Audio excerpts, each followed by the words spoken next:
ಜೀವನ .com ಉಷಾ ನರಸಿಂಹನ್ ಬರೆದಿರತಕ್ಕಂಥ ಒಂದು ಕೃತಿಯನ್ನು ನೋಡೋಣ. ಈ ಲೇಖಕಿಯ ಪರಿಚಯ ಅಂತಂದರೆ ಉಷಾ ನರಸಿಂಹನ್ ಕಥೆಗಾರ್ತಿ. ಉಷಾ ಮೈಸೂರಿನಲ್ಲಿ ನೆಲೆಸಿರುವ ಗೃಹಿಣಿ. 2 ಕಾದಂಬರಿಗಳು, 2 ಕಥಾ ಸಂಕಲನಗಳು, 2 ಕವನ ಸಂಕಲನಗಳು ಕೂಡ ಪ್ರಕಟ ಮಾಡಿದ್ದಾರೆ. ಮಯೂರವು ಸೇರಿದಂತೆ ಕೆಲವು ಪತ್ರಿಕೆಯಲ್ಲಿ ಕಥೆಗಳನ್ನು ಪ್ರಕಟಿಸಿದ್ದಾರೆ. ಪಟ್ಟಣರಾಗ ಎಂಬ ಭಾವಗೀತೆಯ ಧ್ವನಿ ಸುರುಳಿಯನ್ನು ಕೂಡ ಹೊರತಂದಿದ್ದಾರೆ. ಕದಲಿ ಕಲ್ಯಾಣ ಎಂಬ ನಾಟಕವನ್ನು ಕೂಡ ಅವರು ಬರೆದಿದ್ದಾರೆ. ಈ ಒಂದು ಕೃತಿಯ ಆಶಯವನ್ನು ನಾವು ಮೊದಲು ನೋಡೋದಾದರೆ, ಆಧುನಿಕ ಸಂದರ್ಭದಲ್ಲಿ ಸಂಬಂಧಗಳು ಅರ್ಥ ಕಳೆದುಕೊಳ್ತಾ ಇದೆ. ಇದು ನಿಜವಾಗಿ ನಮಗೆ ಆಗ್ತಿರತಕ್ಕಂಥ ಅನುಭವ. ವಸ್ತುಗಳನ್ನು ಮನುಷ್ಯ ಪ್ರೀತಿಸ್ತಾನೆ, ವ್ಯಕ್ತಿಗಳನ್ನು ಬೇಕಾದಾಗ ಉಪಯೋಗಿಸಿಕೊಂಡು ಬೇಡವಾದಾಗ ಅವನನ್ನು ದೂರೀಕರಿಸುವಂತಹ ವಿಚಿತ್ರ ಮನಸ್ಥಿತಿಗಳು ಇಂದಿನ ಸಮಾಜದಲ್ಲಿ ನಾವು ಕಾಣ್ತಾ ಇದ್ದೀವಿ. ಹಾಗೆ ಇಂತಹ ಬಿಕ್ಕಟ್ಟಿನ ಸನ್ನಿವೇಶಗಳಿಗೆ ಕಾರಣರಾಗುವಂಥರು ಕೂಡ ನಾವೇ, ನಮ್ಮಿಂದಲೇ ಇದು ಆಗ್ತಾ ಇರತಕ್ಕಂಥದ್ದು. ಮಾನವೀಯ ಸಂಬಂಧಗಳು ಮುಖವಾಡ ಹಾಕಿ ಇರತಕ್ಕಂಥದ್ದು ಅನ್ನುವಂತಹ ಒಂದು ಅನುಭವಗಳು ಕೂಡ ನೋಡ್ತಾ ಇರುವಂಥದ್ದು. ಇಲ್ಲಿ 80ರ ದಶಕದ ಫಾರಿನ್ ರಿಟರ್ನ್ ಅಂದರೆ ಹುಚ್ಚುತನ ಈಗಿನ ದೇಸಿ ನೆಲೆಯಲ್ಲೂ ಕೂಡ ಹಬ್ಬಿದೆ. ಅಂದರೆ ನಾವೀಗ ನೋಡುವಂಥದ್ದು, ನಮ್ಮ ನೆಲದಲ್ಲಿ ಇಷ್ಟೊಂದು ವಿಶಿಷ್ಟತೆಗಳಿದ್ದರೂ ಕೂಡ ಅದನ್ನು ಗಮನಿಸದೆ ನಾವು ಪಾಶ್ಚಿಮಾತ್ಯ ದೇಶಗಳ ಒಂದು ಹುಚ್ಚುತನದ ಗೀಳಿಗೆ ಬಲಿಯಾಗ್ತಾ ಇದ್ದದ್ದನ್ನು ನಾವು ನೋಡ್ತಾ ಇದ್ವಿ. ಮದುವೆಯಿಂದ ಸಾಮಾಜಿಕ ಕೌಟುಂಬಿಕ ಘಟಕಗಳು ಕ್ಷುಲ್ಲಕ ಕಾರಣಗಳಿಗಾಗಿ ಮುರಿದು ಬಿಡುತ್ತೆ. ನಾವು ನೋಡುವಂಥದ್ದು ಎಲ್ಲೋ ಒಂದು ಸಂಬಂಧಗಳು ಕೂಡ ಸಮಾಜದಲ್ಲಿ ಕೆಲವು ಸಣ್ಣ ಸಣ್ಣ ಕಾರಣಗಳಿಗಾಗಿ, ಉದಾಹರಣೆ ಆಗಿರತಕ್ಕಂಥ ಮದುವೆ ಇರ್ಬೋದು, ಕೆಲವೊಂದು ಸಂಬಂಧಗಳಿರ್ಬೋದು, ಯಾವುದೋ ಒಂದು ಚಿಕ್ಕ ಕಾರಣಕ್ಕಾಗಿ ಮುರಿದು ಹೋಗುವಂತಹ ಸ್ಥಿತಿಗಳು ಕೂಡ ನೋಡ್ತಾ ಇರುವಂಥದ್ದು. ಅಷ್ಟೇ ಅಲ್ಲ, ಇಲ್ಲಿ ಆಧುನಿಕ ಜಗತ್ತಿನಲ್ಲಿ ಕೆಲವೊಂದು ಸವಾಲುಗಳನ್ನು ಕೂಡ ನಾವು ಇಲ್ಲಿ ಎದುರಿಸ್ತಾ ಇರತಕ್ಕಂಥದ್ದು. ಮತ್ತು ದುಡ್ಡು, ಆಸ್ತಿ, ಅಂತಸ್ತುಗಳೇ ಮುಖ್ಯವಾಗಿ ನಮ್ಮ ಒಂದು ಸ್ಟೇಟಸನ್ನು ಕಾಪಾಡಿಕೊಳ್ಳುವಂಥದ್ದು. ಆಸ್ತಿ ಅಂತಸ್ತುಗಳಿಂದ ಮನುಷ್ಯನನ್ನು ಅಳೆಯುವಂಥ ಪ್ರಸಂಗ ಬರ್ತಾ ಇದೆ. ಪ್ರೀತಿ, ವಿಶ್ವಾಸ, ಸಹನೆ, ತಾಳ್ಮೆ, ಈ ಅಂತರಂಗದ ಭಾವಗಳು ಎಲ್ಲೋ ಮರೆಯಾಗ್ತಾ ಇರತಕ್ಕಂಥದ್ದು. ಹಾಗೆ ಇಲ್ಲಿ ಪ್ರಸ್ತುತ ಈ ಕತೆ ಕಟ್ಟಿಕೊಡುವಂಥದ್ದು ಏನು ಅಂತಂದರೆ, ನಾವು ಯಾವುದೋ ಒಂದು ನಮ್ಮ ದೊಡ್ಡಸ್ತಿಕೆಯನ್ನು ಮೆರೆಯುವಂತಹ ಒಂದು ಹಿನ್ನೆಲೆಯಲ್ಲಿ ನಮ್ಮ ಸ್ವಂತಿಕೆಯನ್ನು ನಾವು ಮರಿತಾ ಇದ್ದೀವಿ ಅನ್ನುವಂಥದ್ದು. ಅಹಂಕಾರ ಕೇಂದ್ರಿತ ಮನಸ್ಥಿತಿಗಳನ್ನು ಕತೆ ಇಲ್ಲಿ ತನ್ನಲ್ಲಿ ಹುದುಗಿಟ್ಟುಕೊಂಡಿದೆ. ಉದಾಹರಣೆಗೆ ಇಲ್ಲಿ ಒಂದು ಪಾಠದ ಮೂಲಕ ನಮಗೆ ಹೇಳುವಂಥದ್ದು ಹೊಸ ಜೀವನ .com ಉಷಾ ನರಸಿಂಹನ್ ಬರೆದಿರುವಂಥದ್ದು. ಬೆಳಿಗ್ಗೆ ಆಗಿದೆ, ಇಮೇಲನ್ನು ಚೆಕ್ ಮಾಡೋದಕ್ಕೆ ತನ್ನ ಲ್ಯಾಪಿಯನ್ನು ಹಾಡ್ಕೊಂಡು ಕೂತಿದ್ದಾರೆ ಕಥಾನಾಯಕಿ. ಒಂದು ವಿಚಿತ್ರ ಮೇಲ್ ಈ ಒಂದು ಇಮೇಲ್ ಬಾಕ್ಸ್ನಲ್ಲಿ ಬರುತ್ತೆ. ಒಂದು ವಿಷಯ ಬರುತ್ತೆ. ಹೊಸ ಜೀವನ .com ಎನ್ನುವಂತಹ ಒಂದು ಸಂಸ್ಥೆ. ಈ ಸಂಸ್ಥೆಯಲ್ಲಿ ಇಮೇಲ್ಗೆ ಬಾರದೆ ನೇರವಾಗಿ ಆ ಒಂದು ಸಂಸ್ಥೆಗೆ ಬರಬೇಕಾಗಿರತಕ್ಕಂಥ ವಿಷಯ ಆ ಒಂದು ಇಮೇಲ್ಗೆ ಬರಲಾರದೆ ಮಾಲಕಿಯಾದಂಥ ಅಂದರೆ ಆ ಸಂಸ್ಥೆಯ ಮುಖ್ಯಸ್ಥಳಿಗೆ ಅದು ನೇರವಾಗಿ ಬರುತ್ತೆ. ಹೇಗೆ, ಏನಿದೆ ಆ ವಿಷಯ? ಏನಿದೆ ಅಂತಂದರೆ, 1 ತಿಂಗಳ ರಜೆಯ ಮೇಲೆ ಅಮೇರಿಕಾದಿಂದ ಬೆಂಗಳೂರಿಗೆ ಬಂದಿರುವಂಥ ಸಾಫ್ಟ್ವೇರ್ ಹುಡುಗನೊಬ್ಬ. ಹಾಗಾದರೆ ಅಮೇರಿಕಾದಿಂದ 1 ತಿಂಗಳ ರಜೆ ತೆಗೆದುಕೊಂಡು ಒಬ್ಬ ಸಾಫ್ಟ್ವೇರ್ ಹುಡುಗ ಏನು ಮಾಡಿದ್ದಾನೆ, ಇಲ್ಲಿ ಭಾರತಕ್ಕೆ ಬರುವಂಥದ್ದು. ಯಾಕಾಗಿ ಬರ್ತಾ ಇದ್ದಾನೆ? ಆತ ಮದುವೆಗಾಗಿ ವಧುವೊಬ್ಬಳನ್ನು ಹುಡುಕಾಟದಲ್ಲಿ ತಲಾಶೆಯಲ್ಲಿ ಇರ್ತಾನೆ. ಅದನ್ನು ಈ ಇಮೇಲ್ನಲ್ಲಿ ಈ ಬಾಕ್ಸಲ್ಲಿ ಆ ವಿಷಯವನ್ನು ಹಾಕಿದ್ದಾನೆ.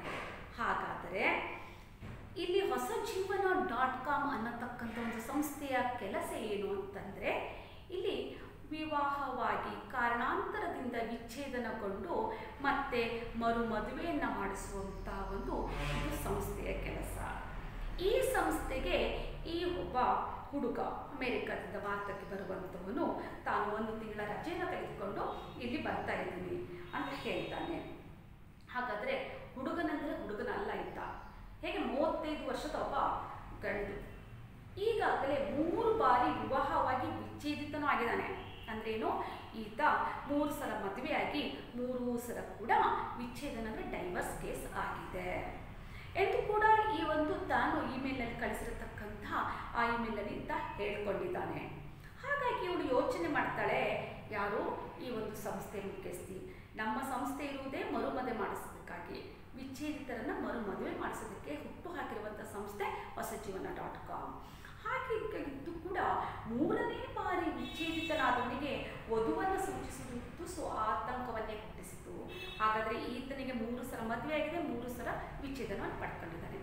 ಇಂಥವನೊಬ್ಬನು ತಾನು ಇನ್ನೊಮ್ಮೆ ಅಂದರೆ 4ನೇ ಬಾರಿ ಮದುವೆ ಆಗೋದಕ್ಕೆ ಈತ ಆಸೆ ಪಟ್ಟು ಇಲ್ಲಿ ಇವಕ್ಕೆ ವಿಷಯವನ್ನು ಕಳಿಸಿದ್ದಾನೆ. ಹಾಗಾದರೆ 4ನೇ ಸಲ ಮದುವೆ ಆಗೋದಕ್ಕೆ ಯಾವುದೋ ಒಬ್ಬ ಹುಡುಗಿಯನ್ನು ಈ ಸಂಸ್ಥೆ ಹುಡುಕಿ ಕೊಡಬೇಕು ಅನ್ನುವಂಥದ್ದು.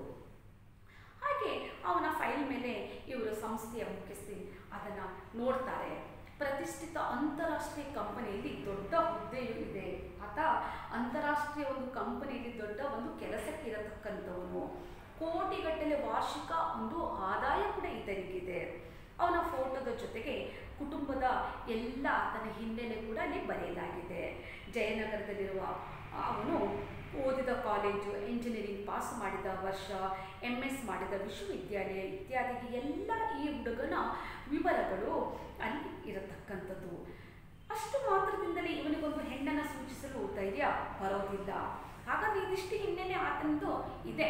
ಆದರೆ ಆ ಒಂದು ವಿಷಯವನ್ನು ಹಿನ್ನೆಲೆಯಾಗಿಟ್ಕೊಂಡು ಅವನಿಗೆ ಒಬ್ಬ ಹುಡುಗಿಯನ್ನು ಸೂಚಿಸೋದು ಅಥವಾ ಮದುವೆಗೆ ಯಾವುದಾದ್ರೂ ಒಂದು ಹುಡುಗಿಯನ್ನು ಹುಡುಕಿಕೊಡುವಂಥದ್ದು ಮಾಡೋದಕ್ಕೆ ಇವರಿಗೆ ಧೈರ್ಯ ಬರೋದಿಲ್ಲ.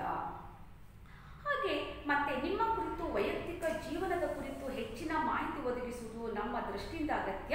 ನಿಮ್ಮ ಪೂರ್ವಾಪರ ಪರಿಶೀಲಿಸಿದ ನಂತರವೇ ನಿಮಗೆ ಸೂಕ್ತ ವಧುವನ್ನು ಸೂಚಿಸುತ್ತಿವೆ. ಈ ದಿನ ಸಂಜೆ 5 ಗಂಟೆಗೆ ನಮ್ಮ ಕಚೇರಿಯಲ್ಲಿ ಭೇಟಿ ಮಾಡಿ ಅಂತ ಮರು ಒಕ್ಕಣಿಕೆ ಬರೆದು ಇವಳು ಸುಮ್ಮನಾಗ್ತಾರೆ. ಅಂದರೆ ಏನು ಅಂತಂದರೆ, ಇದಿಷ್ಟೇ ನಿಮ್ಮ ಮಾಹಿತಿ ಸಾಕಾಗೋದಿಲ್ಲ. ನಿಮಗೊಬ್ಬ ಹುಡುಗಿಯನ್ನು ನಾನು ಹುಡ್ಕೊಡ್ಬೇಕು ಅಂತಂದರೆ ಇದಿಷ್ಟು ಮಾಹಿತಿನ ತೆಗೆದುಕೊಂಡು ನೀವೊಂದು ಹುಡುಗಿ ಹುಡ್ಕೊಡೋದಕ್ಕೆ ಆಗೋದಿಲ್ಲ. ಕೆಲವೊಂದು ವಿಷಯಗಳು ಅವರ ಪೂರ್ವಾಪರ ವಿಚಾರಗಳನ್ನು ಪರಿಶೀಲಿಸಿದ ನಂತರ ನಿಮಗೊಂದು ಹುಡುಗಿಯನ್ನು ನಾನು ಸೂಚಿಸಬಹುದು. ಹಾಗಾದರೆ ಹೇಗೆ? ಈ ದಿನ ಸಂಜೆ 5 ಗಂಟೆಗೆ ನಮ್ಮ ಕಚೇರಿಗೆ ಬಂದು ಭೇಟಿ ಮಾಡಿ ಅಂತ ಮುಖ್ಯಸ್ಥೆ ಮತ್ತೆ ಮರು ಒಂದು ಒಕ್ಕಣಿಕೆ ಮತ್ತೆ ಮರು ವಿಷಯವನ್ನು ಅವರಿಗೆ ತಿಳಿಸಿ ಸುಮ್ಮನೆ ಆಗ್ತಾರೆ. ಇಷ್ಟೊತ್ತಿಗಾಗಲೇ ಗೊತ್ತಿರ್ಬೋದು ನಿಮಗೆ, ಅಮೆರಿಕಾದಲ್ಲಿರತಕ್ಕಂತಹ ಒಬ್ಬ 30 ವರ್ಷದ ಗಂಡು ಭಾರತಕ್ಕೆ ಬರ್ತಾನೆ. 3 ಸಲ ಮದುವೆ ಆಗಿದೆ. 4ನೇ ಬಾರಿ ಮದುವೆ ಆಗೋದಕ್ಕೆ ಆತನಿಗೆ ಆಸಕ್ತಿ. ಇದು ಹೊಸಜೀವನ.com ಅನ್ನತಕ್ಕಂಥ ಒಂದು ಸಂಸ್ಥೆಗೆ ಆತ ತನ್ನ ವಿಷಯವನ್ನು ತಿಳಿಸ್ತಾನೆ. ಹಾಗಾದರೆ 4ನೇ ಬಾರಿ ನನಗೆ ಮದುವೆ ಆಗುತ್ತಾ ಇದ್ದೀನಿ, ಒಂದು ಹುಡುಗಿಯನ್ನು ಸೂಚಿಸಬೇಕು ಅಂತ. ಹಾಗೂ ಈತ ಒಬ್ಬ ಪ್ರತಿಷ್ಠಿತ ಕಂಪನಿಯಲ್ಲಿ ಕೆಲಸ ಮಾಡುವಂಥವನು, ಜೊತೆಗೆ ಕೋಟಿಗಟ್ಟಲೆ ಆಸ್ತಿಗೆ ಆಗಿರ್ತಾನೆ. ನನಗೆ ಇದೆಲ್ಲ ವಿಷಯಗಳನ್ನು ಈ ಮುಖ್ಯಸ್ಥೆ ತಿಳ್ಕೊಂಡು ಹೇಳುವಂಥದ್ದು. ಇದಿಷ್ಟೇ ಪೂರ್ವಾಪರ ಯೋಚನೆಗಳನ್ನು ವಿಚಾರಗಳನ್ನು ನಾನು ಮನಸ್ಸಲ್ಲಿ ಇಟ್ಕೊಂಡು ನಿನಗೆ ಹುಡುಗಿಯನ್ನು ಸೂಚಿಸೋದಕ್ಕೆ ಆಗೋದಿಲ್ಲ. ಹಾಗಾಗಿ ನಿನ್ನ ಕೆಲವು ಇನ್ನೊಂದು ವಿಷಯಗಳನ್ನು ನಾವು ತಿಳ್ಕೊಳ್ಬೇಕಾಗಿದೆ. ಆದ್ದರಿಂದ ಏನು ಮಾಡಬೇಕು, ಇನ್ನು ಈ ದಿನ ಸಂಜೆ 5 ಗಂಟೆಗೆ ತಮ್ಮ ಕಚೇರಿಗೆ ಭೇಟಿ ಕೊಡಬೇಕು ಅನ್ನತಕ್ಕಂಥ ವಿಷಯವನ್ನು ಇವರು ಹೇಳುವಂಥದ್ದು. ಆಯಿತು, ಸಂಜೆ 5 ಗಂಟೆ ಒಂದು 5 ಗಂಟೆ 10 ಸಮೀಪ ಒಬ್ಬ ಜೀನ್ಸ್ ಟಿ ಶರ್ಟ್ ಹಾಕಿಕೊಂಡು ಗಂಡಸೊಬ್ಬ ನೇರ ಒಳಗೆ ಬರ್ತಾನೆ. ಎಲ್ಲಿ? ಈ ಹೊಸಜೀವನ.com ಕಚೇರಿಯ ಒಳಗೆ ಒಬ್ಬ ಜೀನ್ಸ್ ಟಿ ಶರ್ಟ್ ಹಾಕ್ಕೊಂಡು ನೇರವಾಗಿ ಒಳಗೆ ಬರ್ತಾನೆ. ಬಂದ ತಕ್ಷಣ ಆ ಸಂಸ್ಥೆಯ ಮುಖ್ಯಸ್ಥರಿಗೆ ಹೇಳ್ತಾನೆ, ಹಾಯ್ ಅಂತ ಹೇಳ್ತಾನೆ. ಐ ಆಮ್ ಗೌತಮ್ ಅಂತ ಕೈಯನ್ನು ಮುಂದೆ ನೀಡುವಂಥದ್ದು. ಹಾಗೆ ಸಂಸ್ಥೆಯ ಮುಖ್ಯಸ್ಥರು ಕೂಡ ಅವಳು ಕೂಡ ಶಿಷ್ಟವಾಗಿ ಒಂದು ಸಂಪ್ರದಾಯದಂತೆ ಕೈ ಕುಲುಕಿ, oh you are the one who made me please ಅಂತ ಕೇಳ್ತಾಳೆ. ಆಮೇಲೆ ಟೇಕ್ ಯುವರ್ ಸೀಟ್ ಅಂತ ಅವನನ್ನು ಕುಳ್ಳೋದಕ್ಕೆ ಹೇಳುವಂಥದ್ದು. ಹಾಗೆ ಒಂದು ಬಾರಿ ಆ ಒಂದು ಮುಖ್ಯಸ್ಥಳನ್ನು ಅಪಾದ ಮಸ್ತಕ ಅಳೆಯುವನಂತೆ ನೋಡ್ತಾನೆ. ಹಾಗೆ ಅವಳನ್ನು ಈ ಮುಖ್ಯಸ್ಥಳನ್ನು ಆ ಯುವಕ ಮೇಲಿದ್ದ ಕೆಳಗೆ ಒಂದ್ಸಲ ನೋಡುವಂಥದ್ದು. ನೋಡ್ತಾ ಆ ಮುಖ್ಯಸ್ಥಿಯ ಕುರ್ಚಿಯಲ್ಲಿ ಕುಳಿತುಕೊಳ್ತಾನೆ. ಏನ್ರಿ, ಯಾರನ್ನಾದರೂ ರೆಡಿ ಮಾಡಿದರೇನ್ರಿ ಅಂತ ಕೇಳ್ತಾನೆ. ಈತ ಕೇಳತಕ್ಕಂಥ ವಿಷಯ ಏನು? ಯಾವ ವಿಷಯಕ್ಕಾಗಿ ಆತ ಇಲ್ಲಿ ಒಂದು ಅರ್ಜಿಯನ್ನು ಹಾಕಿದ್ದು? ಮರು ಮದುವೆಗಾಗಿ. ಎಷ್ಟನೇ ಮದುವೆ? 4ನೇ ಮದುವೆಗಾಗಿ. ಬಂದ ತಕ್ಷಣ ಅಂತ ಕೇಳುವಂಥದ್ದೇನೋ ನಾನು ಗೌತಮ್ ಅಂತ ಅಲ್ಲಿ ಕೈಯನ್ನು ಕುಲುಕಿ ಆ ಒಂದು ಕುರ್ಚಿಯೆಲ್ಲ ಕುತ್ಕೊಂಡು ಅವಳಿಗೆ ಒಂದು ಮುಖ್ಯಸ್ಥಿಗೆ ನೋಡಿ ಕೇಳ್ತಾನೆ, ಏನಂತ, ಯಾರನ್ನಾದರೂ ರೆಡಿ ಮಾಡಿದ್ರೇನ್ರಿ ಅಂತ. ಯಾರನ್ನ ಅಂತಂದ್ರೇನೋ ಇಲ್ಲಿ ಯಾವುದಾದ್ರು ಹುಡುಗಿಯನ್ನು ಮದುವೆ ಆಗೋದಕ್ಕೆ ರೆಡಿ ಮಾಡಿದ್ರೇನ್ರಿ, ತೋರಿಸ್ರಿ ಫೋಟೋಗಳನ್ನು, ಅಟ್ಲೀಸ್ಟ್ ಹುಡುಗಿರ ಡೀಟೇಲ್ಸ್ ಆದರೂ ಕೊಡ್ರಿ ಎಂದು ಸರಾಗವಾಗಿ ಮಾತನಾಡೋದಕ್ಕೆ ಶುರು ಮಾಡ್ತಾನೆ. ಏನು ಬಂದ ತಕ್ಷಣ ಏನು ಕೇಳುವಂಥದ್ದು, ಯಾರನ್ನಾದರೂ ರೆಡಿ ಮಾಡಿದ್ದೀರಾ, ಫೋಟೋಗಳನ್ನು ತೋರಿಸಿ, ಅಟ್ಲೀಸ್ಟ್ ಆ ಹುಡುಗಿಯ ಒಂದು ವಿಚಾರವನ್ನಾದರೂ ಹೇಳಿರಿ ಅಂತ ಹೇಳುವಂಥದ್ದು. ಹೀಗೆ ನಿರಾತಂಕವಾಗಿ ಮಾತನಾಡೋದಕ್ಕೆ ಶುರು ಮಾಡ್ತಾನೆ. ತಕ್ಷಣ ಆ ಮುಖ್ಯಸ್ಥಿಗೆ ಮನಸ್ಸು ರೇಗತ್ತೆ, ತುಸು ಕೋಪ ಬರುತ್ತೆ. ಬಂದು ಕೂತ್ಕೊಂಡ ತಕ್ಷಣ ಈ ವಿಷಯಗಳನ್ನು ಆತ ಕೇಳ್ತಾ ಇರೋವಂಥದ್ದು. ಆಗ ಮುಖ್ಯಸ್ಥೆ ಹೇಳ್ತಾಳೆ, ಕೂಲ್ ಮಿಸ್ಟರ್ ಗೌತಮ್, ಸ್ವಲ್ಪ ನಿಧಾನವಾಗಿ ಶಾಂತವಾಗಿ ಸ್ವಲ್ಪ ಚೇತರಿಸ್ಕೊಂಡು ಮಾತನಾಡ್ರಿ. ನೀವು ಈಗ ತಾನೇ ಬರ್ತಾ ಇದ್ದೀರಾ, ನಿಮ್ಮ ಬಗ್ಗೆ ಏನು ಗೊತ್ತಿಲ್ಲದೆ ನಿಮಗೆ ಹುಡುಗಿ ಬೇಕು ಅಂತ ಹೇಳಿದ್ರೆ ಹೇಗೆ ನಾವು ಅದನ್ನು ಅವಳನ್ನು ಹುಡ್ಕೊಡೋದಕ್ಕೆ ಸಾಧ್ಯ ಆಗತ್ತೆ? ಏನು ಗೊತ್ತಿಲ್ಲದೆ ನಮಗೆ ಎಂಥ ಹುಡುಗಿ ಬೇಕಂತನೂ ಹೇಳ್ದೇನೆ ನಮ್ಮ ಸಂಸ್ಥೆ ಹೇಗೆ ಸಹಾಯ ಮಾಡೋಕ್ಕಾಗತ್ತೆ ಕೇಳ್ತಾರೆ ಮುಖ್ಯಸ್ಥರು. ಮಾತು ಮುಂದುವರಿಸ್ತಿದ್ದಾಗ ಮಧ್ಯದಲ್ಲೇ ಆ ಮುಖ್ಯಸ್ಥೆ ಮಾತನಾಡ್ತಿರುವಾಗ ಅಡ್ಡಬಾಯಿ ಹಾಕಿ ಏನು ಹೇಳ್ತಾನೆ ಆ ಹುಡುಗ ಬಂದಿರತಕ್ಕಂಥನು, ಎಂಥ ಹುಡುಗಿ ಅಂದರೆ ಹುಡುಗಿನಪ್ಪ, ನಿಮ್ಮಂಗಿದ್ರೆ ಸಾಕು, ನಾನೇನು ತುಂಬ ಎಕ್ಸೆಪ್ಟ್ ಮಾಡಲ್ಲ, ಒಂದು ಗ್ರ್ಯಾಜುಯೇಟ್ ಆಗಿರಲಿ ಅಂತ ಹೇಳ್ತಾನೆ. ಒಂದು ಕ್ಷಣ ಈ ಮುಖ್ಯಸ್ಥಿಗೆ ದಂಗಾಗ್ತಾರೆ, ಸಾವರಿಸ್ಕೊಂಡ್ರು. ಹಂಗಂದ್ರೆ ಏನ್ರಿ, ಹುಡುಗಿ ನಂತರ ಚೆನ್ನಾಗಿರ್ಬೇಕು ಅಂತ ಎದುರಿಟ್ಟು ಕೊಡ್ತಾರೆ. ಇನ್ನು ಬಂದ ತಕ್ಷಣ ಕೇಳುವಂಥದ್ದು ಹುಡುಗಿ ವಿಚಾರವಾಗಿ ಮಾತನಾಡುವಂಥದ್ದು, ಎಲ್ಲಿ ಹುಡುಗಿ ನೋಡಿದ್ರಾ ಅಂತ, ಅವಳ ವಿಷಯ ತಿಳಿಸ್ರಿ ಅಂತೇಳಿ. ಹಾಗೆ ಇವಳು ಹೇಳ್ತಾಳೆ, ಬಂದಿದ್ದೀರಾ, ಈಗ ಮಾತ್ರ ಸ್ವಲ್ಪ ಕೂತ್ಕೊಳ್ಳಿ, ಹುಡುಗಿ ಬಗ್ಗೆ ಹೇಳೋದಕ್ಕೆ ಹೇಗೆ ಒಂದೇ ಸಲ ಆಗತ್ತೆ, ಸ್ವಲ್ಪ ನಿಮ್ಮೆಲ್ಲ ವಿಷಯಗಳನ್ನು ನಾನು ಕೂಡ ತಿಳ್ಕೊಳ್ಬೇಕು ಅಂತ ಹೇಳುವಂಥದ್ದು. ಹಾಗಾದರೆ ಹೇಗೆ ನಿಮಗೆ ಹುಡುಗಿ ಬೇಕು ಅಂತಂದರೆ ಎಂಥ ಹುಡುಗಿ ಬೇಕು ಅಂತಲೂ ಹೇಳಿಲ್ಲ, ಹುಡುಗಿ ಅಂತ ಹೇಳಿದ್ರೆ ನಾವು ಹೇಗೆ ಹುಡ್ಕೊಡೋಕ್ಕಾಗತ್ತೆ?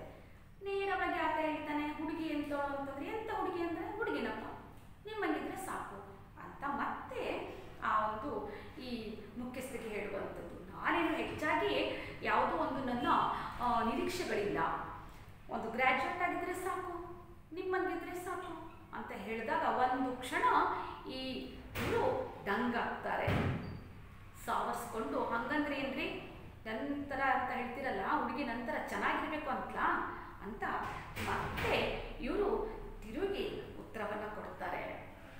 ಓಹೋ, ನೀವು ತುಂಬ ಚೆನ್ನಾಗಿದ್ದೀರಿ ಅಂತ ಅಂದ್ಕೊಂಡಿದ್ದೀರಾ, ಹೋಗ್ಲಿ ಬಿಡಿ, ಭ್ರಮೆಗಳು ಎಲ್ಲರಿಗೂ ಇರುತ್ತೆ ಅಂತ ನಗೆಯೋದಕ್ಕೆ ಶುರು ಮಾಡ್ತಾನೆ. ಮತ್ತೆ ಆತ ಹೇಳ್ತಾನೆ, ಏನು ಹೇಳ್ತಾನೆ, ಓ ನಿಮ್ಮಷ್ಟಕ್ಕೆ ನೀವು ತುಂಬ ಚೆನ್ನಾಗಿದ್ದೀರಾ ಅಂತ ತಿಳ್ಕೊಂಡಿದ್ದೀರಾ, ಓ ನಿಮಗೆಲ್ಲ ಭ್ರಮೆ ಇರಬೇಕು, ಸಹಜ, ಎಲ್ಲರಿಗೂ ಭ್ರಮೆ ಇದ್ದೇ ಇರತ್ತೆ, ಹೋಗ್ಲಿ ಬಿಡಿ ಅಂತ ಮತ್ತೆ ನಗೋದಕ್ಕೆ ಶುರು ಮಾಡ್ತಾನೆ. ಹಾಗೆ ಮತ್ತೆ ಹೇಳ್ತಾನೆ ಏನಂತ, ತನ್ನ ಕೆಲವೊಂದು ವಿಷಯಗಳಾಗಿ ಹೇಳ್ತಾನೆ.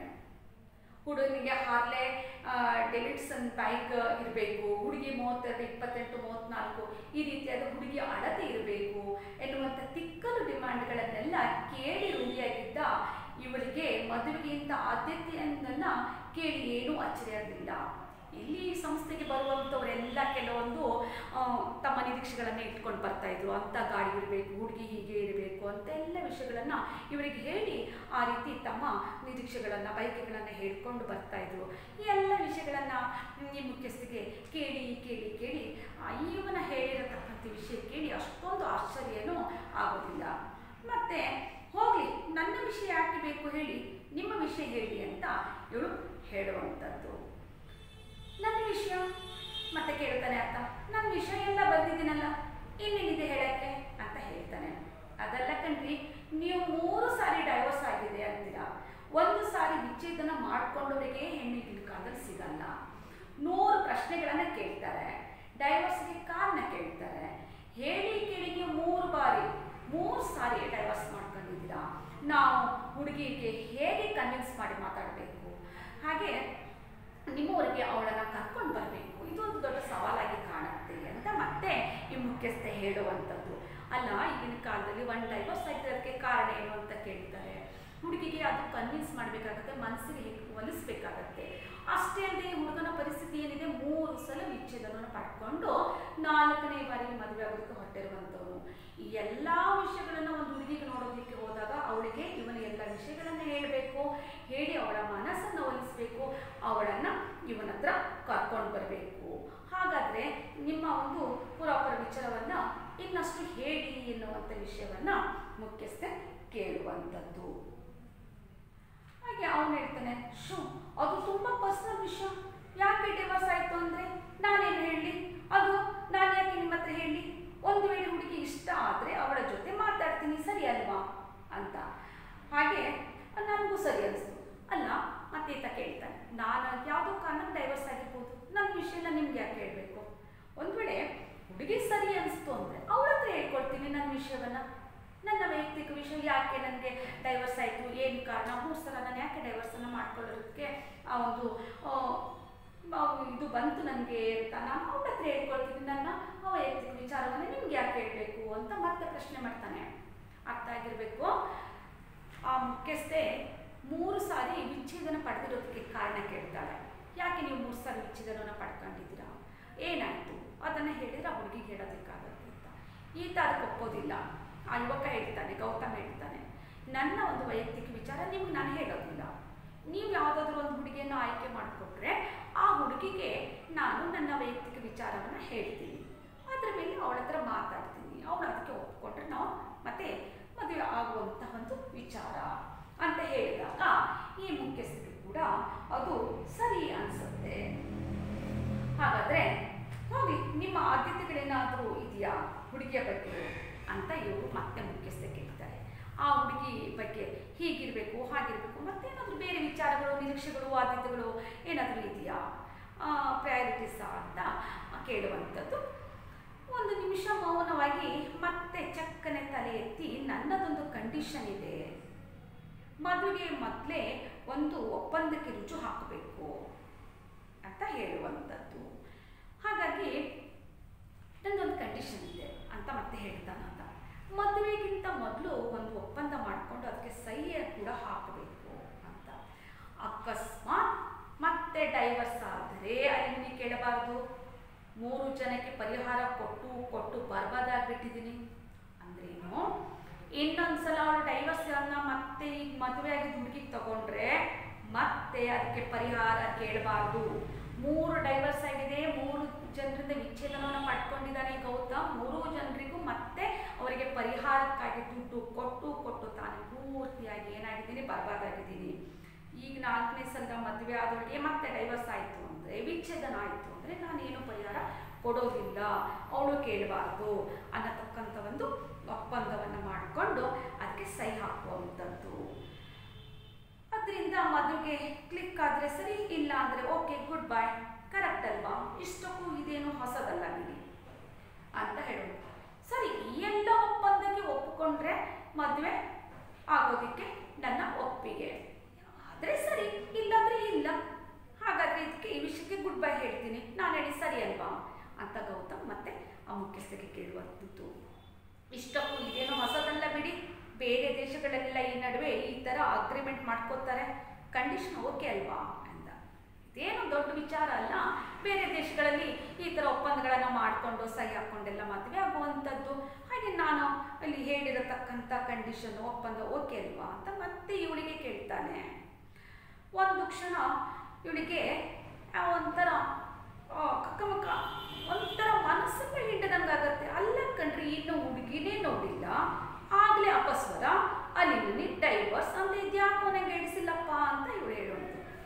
ಯಾವ ಹುಡುಗಿ ಅಂತ ಇನ್ನೂ ಕೂಡ ನಿಶ್ಚಯನೇ ಆಗಿಲ್ಲ, ಇನ್ನು ಮದುವೆಗೆ ಮೊದಲೇ 4ನೇ ಮದುವೆ ಆದರೆ ಡೈವರ್ಸ್ ಕೊಡೋ ವಿಷಯ ಮಾತಾಡ್ತಾನೆ, ಜೊತೆ ಡೈವರ್ಸ್ ಕೊಟ್ಟರೆ ತಾನು ಮತ್ತೆ ಪರಿಹಾರ ಕೊಡಲ್ಲ ಅಂತಾನೆ.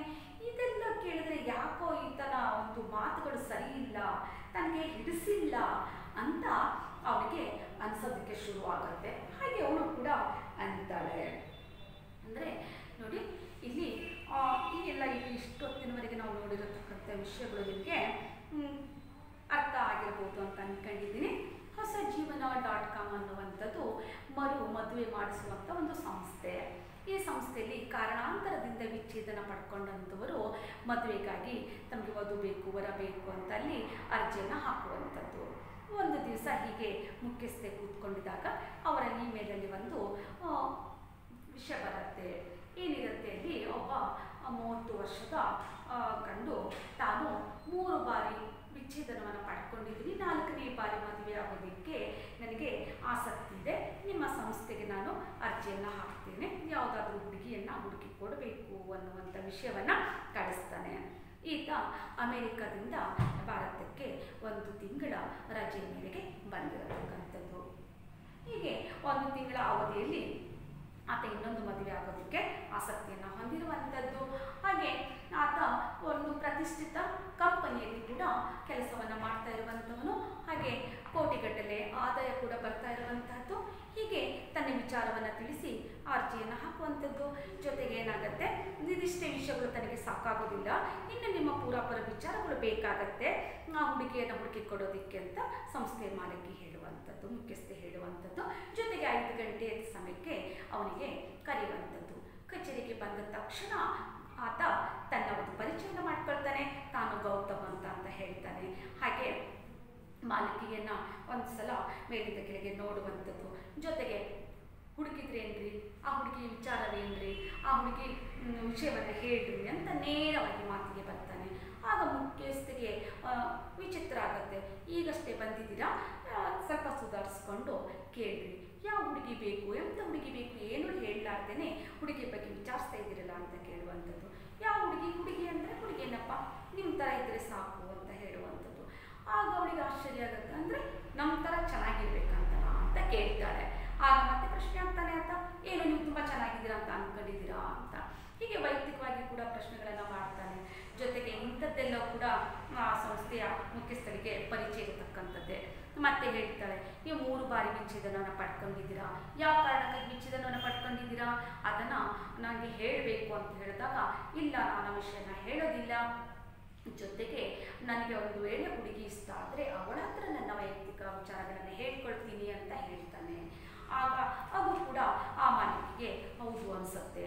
ಜೊತೆಗೆ ಅವಳು ಮತ್ತೆ ಮುಂದೆ ಇನ್ನೇನಾದರೂ ನಿಮಗೆ ಒಂದು ಮತ್ತೆ ಕಂಡೀಷನ್ಸ್ ಇದೆಯಾ ಅಂತ ಸಂಸ್ಥೆಯ ಮುಖ್ಯಸ್ಥೆ ಕೇಳಿದಾಗ ಆತ ಹೇಳ್ತಾನೆ, ಹೌದು ಇನ್ನೊಂದು ಕಂಡೀಷನ್ ಇದೆ, ಅದೇನು ಅಂತಂದು ಕೇಳಿದರೆ ಹೇಳುವಂಥದ್ದು, ನೋಡ್ರಿ ನಾನು 3 ಬಾರಿ ಮದುವೆಯಾಗಿ ವಿಚ್ಛೇದನ ಆಗಿದೆ, ಈಗ 4ನೇ ಬಾರಿಗೆ ಮದುವೆ ಆಗ್ತಾ ಇರುವಂಥದ್ದು. ಇದು ಒಂದು ವೇಳೆ ಇದು ವಿಚ್ಛೇದನ ಆದರೆ ಅದಕ್ಕೆ ಪರಿಹಾರ ಅಂತ ನಾನು ಏನೂ ಕೊಡೋದಕ್ಕೆ ಸಾಧ್ಯ ಇಲ್ಲ. ಯಾಕಂದರೆ ಈ ಹಿಂದೆ 3 ಬಾರಿ ಮದುವೆಯಾಗಿ ವಿಚ್ಛೇದನ ಪಡ್ಕೊಂಡು ಅವರಿಗೆ ಪರಿಹಾರಕ್ಕಾಗಿ ಕೊಟ್ಟು ದುಡ್ಡುಗಳನ್ನು ಅಥವಾ ಯಾವುದೋ ಒಂದು ಧನವನ್ನು ಕೊಟ್ಟು ನಾನು ತುಂಬ ಬರವಾದಾಗಿದ್ದೀನಿ, ನನ್ನ ಹತ್ರ ಏನು ದುಡ್ಡಿಲ್ಲ. ಹಾಗಾಗಿ ನಾನು 4ನೇ ಬಾರಿ ಮದುವೆ ಆಗಿ ವಿಚ್ಛೇದನ ಪಡ್ಕೊಂಡ್ರು ಮತ್ತೇನು ನನ್ನಿಂದ ನಿರೀಕ್ಷೆ ಮಾಡೋದಿಲ್ಲ ಅಂತ ಒಪ್ಪಂದವನ್ನು ಬರ್ಕೊಟ್ಟು ಕರಾರು ಬರೆದು ಒಪ್ಪಂದಕ್ಕೆ ಸಹಿ ಹಾಕಬೇಕು ಅನ್ನತಕ್ಕಂಥ ತನ್ನ ಮನಸ್ಸಿನ ಇಂಗಿತವನ್ನು ಹೇಳ್ತಾನೆ. ಹಾಗೆ ಇದನ್ನು ಸರಿಯಲ್ವಾ, ಇದು ಎಲ್ಲ ದೇಶಗಳಲ್ಲಿ ನಡೀತಾ ಇರತಕ್ಕಂಥದ್ದೇ ಅಂತ ಕೂಡ ಮತ್ತೆ ಅಲ್ಲಿ ಹೇಳುವಂಥದ್ದು. ಆಗ ಮುಖ್ಯಸ್ಥಕ್ಕೆ ಅನಿಸುತ್ತೆ, ಏನೋ ಇವನು ಇನ್ನೂ ಹುಡುಗಿನೇ ನೋಡಿಲ್ಲ, ಹುಡುಗಿ ನೋಡ್ಲಾರ್ದೇ ಈಗ ಅಪಸ್ವರಗಳು ಹೇಳ್ತಾ ಇರುವಂಥದ್ದು. ಏನಂತಂದರೆ ತಾನು 4ನೇ ಬಾರಿ ಡೈವರ್ಸ್ ಆದರೆ ಒಂದು ಪರಿಹಾರ ಕೊಡಲ್ಲ, ಡೈವರ್ಸ್ ಮಾತಾಡ್ತಾ ಇದ್ದಾನೆ ಅಂತ ಎಲ್ಲ ಕೇಳೋ ಅವಳಿಗೆ ಒಂಥರ ಮನಸ್ಸಿನಲ್ಲಿ ಇರಿಸುಮುರುಸು ಆಗುತ್ತೆ. ಇದ್ಯಾಕೋ ನನಗೆ ಹಿಡಿಸಿಲ್ಲ ಅಂತ ಕೂಡ ನೇರವಾಗಿ ಹೇಳ್ತಾರೆ. ಸರಿ, ಮುಂದಿನ ಒಂದು ತರಗತಿ